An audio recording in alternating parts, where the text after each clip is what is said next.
Hey guys, this is Sports with Dylan. The Super Bowl has concluded, and that means that the 2023 NFL season has concluded. So I said, hey, you know what would be fun?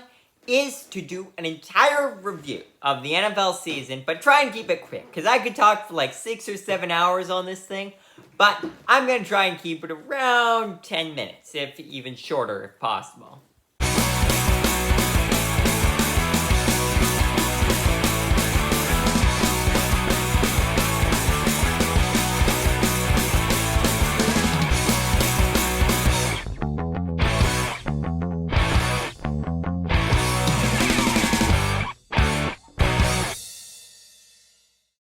I'm going to go by team for every piece of news, and I'm going to go by division. So we're going to kick it off with the AFC North.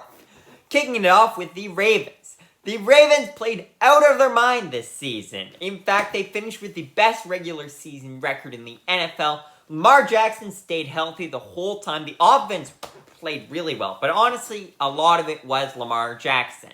Overall, this was a weak year for quarterbacks, I would say, as a whole, and we can get into that more later. But Lamar Jackson, though he didn't have the most impressive stats in the league, he did end up winning MVP, and rightfully so. The defense also played out of their mind. This whole team played really well. The Cleveland Browns were another team. They have a more interesting story, so this is going to be a tough one to keep in brief. The Browns came into this season with lofty expectations, which they played pretty well on. The problem is, starting quarterback Deshaun Watson, whom they traded 3 first-round picks to get, and gave a fully guaranteed massive contract, struggled. He got injured a couple of times. Dorian Thompson-Robinson and Philip Walker took over. Then he came back for a couple of games, but then he got injured for the rest of the season. And then after a couple of games of DTR, then we got Joe Flacco, who came from nowhere. He came from his couch and ended up playing out of his mind. He averaged more than 300 yards a game. The Browns went in the playoffs with a 12-5 record. Maybe it was 11-6. I think it was 11-6. Browns went into the playoffs as a 5th seed, but ended up getting demolished by the Texans in the divisional round. The Steelers did exactly what you would expect from a Mike Tomlin run team. Yes, somehow they finished with a winning record again.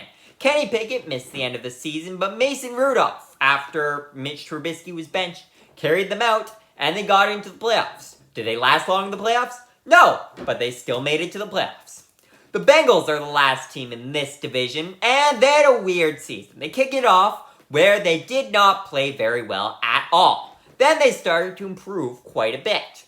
But then disaster struck when Joe Burrow became out for the season. That was not good.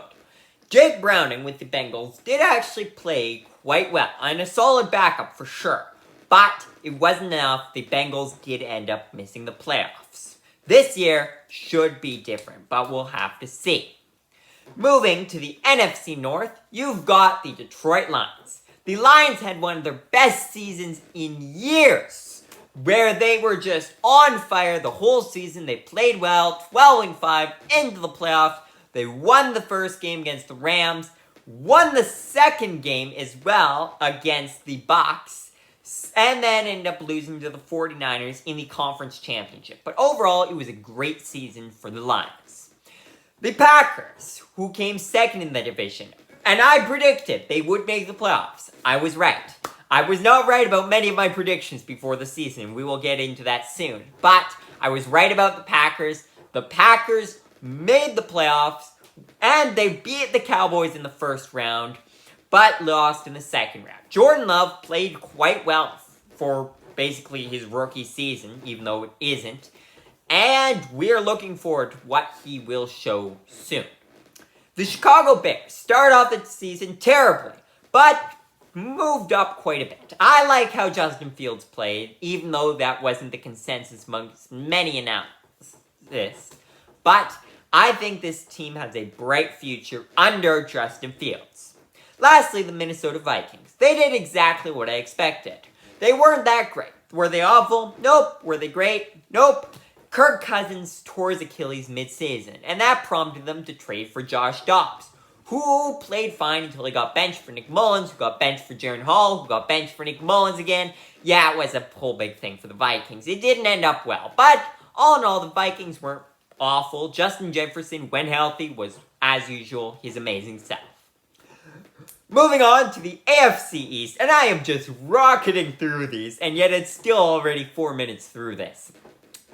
The Buffalo Bills struggled throughout the season, but ended up pulling out on top, winning the first round where they were the second seed, but then proceeding to lose to the Chiefs in the next round, the divisional round. The Dolphins were a team that started off really hot, but then cooled down slightly. They still made the playoffs, they still did fine, but they ended up losing to the Chiefs in the wild card round. The Jets, that is a fun story. Aaron Rodgers, the quarterback they traded for in this offseason, who was supposed to answer their problems, yeah, he tore his Achilles in the first drive with the Jets. Zach Wilson ended up taking over, and that worked about exactly how you would expect. He sucked, but they didn't bench him for so long until they benched him for literally the one guy you can find worse than Zach Wilson, and then they brought him back. I do not get this. The Patriots. I was bang on with my Patriots prediction, where I said I thought they'd be a worse team than many people thought. However, I did still put them a bit high. But the Patriots just sucked this season. All around. 4-13 final record. Mac Jones ended up getting benched. Bailey Zappi came in, did not play much better, and it cost Bill Belichick his job at the end of the season. Now they are restarting with Jared Maher. Moving on to the NFC East. You've got the Dallas Cowboys. The Cowboys played really well in the regular season. Dak Prescott was the MVP runner-up. Everything seemed to go great. Mike McCarthy's play calling seemed to have worked out. But then they fell off a cliff in the wild card round as usual. And yep, that's it for the Cowboys. The Eagles start off very strong as well, and it was looking like last year. I predicted them to go to the Super Bowl and maybe even win it. But they didn't come even close. Towards the end of the season, they absolutely collapsed. And I mean absolutely collapsed. They were losing to teams like the Cardinals and the Giants. And then they just got demolished by the Bucs in the wild card round. Now on to the worst teams in the NFC East. I thought the Giants were going to be a pretty good team this year. The roster got better, but apparently Daniel Jones didn't. When healthy, he absolutely sucked. But this is similar to Deshaun Watson because he got injured. Tyrod Taylor came in. Tyrod Taylor was better than Daniel Jones. Then Tyrod Taylor got injured. Daniel Jones came back. Daniel Jones tore his ACL. So then we got to see undrafted rookie free agent Tommy DeVito play. He actually wasn't bad either, and he was better than Daniel Jones. Then Tyrod Taylor came back. Still better than Daniel Jones. But guess what? Who's the one they're paying? Yep, Daniel Jones. So we'll have to see what happens there, but I suspect they'll stick with Daniel Jones. The Commanders started off the season quite hot, but then just completely fell off a cliff. Sam Howell looked alright, I'd say, and looked like a good backup for many teams, but he didn't look like the Commanders' future starting quarterback. They ended up trading away Chase Young and Montez Sweat mid-season, which was surprising, and we'll get to those trades a bit more. The Bears trade for Montez Sweat, 49ers for Chase Young. And I don't think it worked out for the Commanders. Ron Rivera ended up losing his job at the end of the season, and now they are starting anew with Dan Quinn. We are now halfway through the teams, and yeah, there is no way I'm keeping this under 10 minutes, but I think I might be able to keep it under 20. Moving on to the AFC West, you got the Chiefs. The Chiefs didn't look great this regular season. Not a single receiver except for rookie Rashee Rice and Travis Kelce could catch passes. But then it all changed in the playoffs as usual, where the Chiefs ran through and won the Super Bowl. Yeah, my prediction this year was not remotely correct. The Denver Broncos had a weird season. They start off awful, getting 70 points scored against them. Then they looked a lot better. Then they benched Russell Wilson, which was weird for no particular reason. Sounds like some contract clause. He's getting released in the offseason. And now the Broncos are left with the same question they had about 2 years ago. Who is the answer at quarterback? They have a good roster, but no quarterback. Same things a couple of years ago when they went to get Russell Wilson. The Raiders ended up firing Josh McDaniels after a slow start to the season, and they ended up benching Jimmy Garoppolo. So starting with rookie Aiden O'Connell, 4th round pick, He actually played all right. He didn't look amazing to me. I suspect he will be replaced after this season, but I think they'll give him one more shot. Antonio Pierce was the interim head coach. He ended up getting promoted to full-time head coach. I don't love that move, but we'll have to see. Maybe it'll work. Raiders weren't great overall, but they weren't awful. Unlike the Los Angeles Chargers. The Chargers were the team I ranked second in my NFL power rankings. I said, maybe you guys think I'm crazy, but I think this team can go far. Yeah, no, they didn't. They finished with 5 wins. Brandon Staley, as you could have predicted, absolutely sucked. And yeah, all around, it was just a miserable season for the Chargers. Now they have Jim Harbaugh coming in, and we'll have to see what happens there.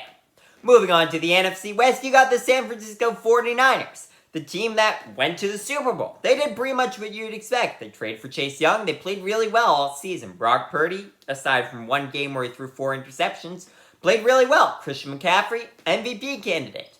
But they end up losing to the Chiefs in the Super Bowl.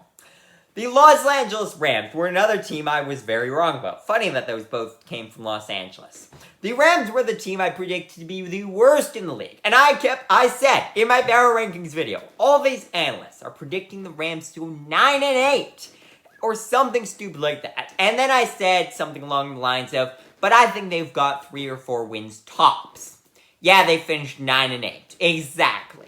Kyron Williams, the running back, absolutely broke out into one of the best in the league. And Puka Nacua, the rookie 4th-round wide receiver, looked amazing as well. All around, this team had quite a few young contributors break out. And the Rams did make the playoffs, where they did lose a close game to the Lions in the wildcard round. The Seattle Seahawks were a team that I thought was going to make the playoffs even more this time round. Their roster should have been better, but towards the end of the season, they ended up blowing it. And they missed the playoffs despite having a 9-8 record. Pete Carroll ended up retiring after the season, and they now have former Ravens defensive coordinator Mike Macdonald to be their new head coach. Arizona Cardinals were a team that everyone expected to be awful. Turns out they weren't, like I said. Josh Dobbs, who started the season, looked really good until eventually got benched and traded to the Vikings, where they started Clayton Tune, who had one game where he sucked. Kyler Murray came back, thankfully, and this offense did look pretty good. Sure, they only won 4 games, but all around, I think the Cardinals' core is looking pretty good. Finally, last 2 divisions. Here we go. The Houston Texans were the biggest surprise of this NFL season. They finished 10-7 and won their division. CJ Stroud, rookie, won the Offensive Rookie of the Year by an absolute huge margin. He was a star in his first season. Will Anderson, their rookie defensive lineman, looked really good as well. DeMeco Ryans, the rookie head coach, looked really good. All around, this Texans team was really good and really surprisingly so.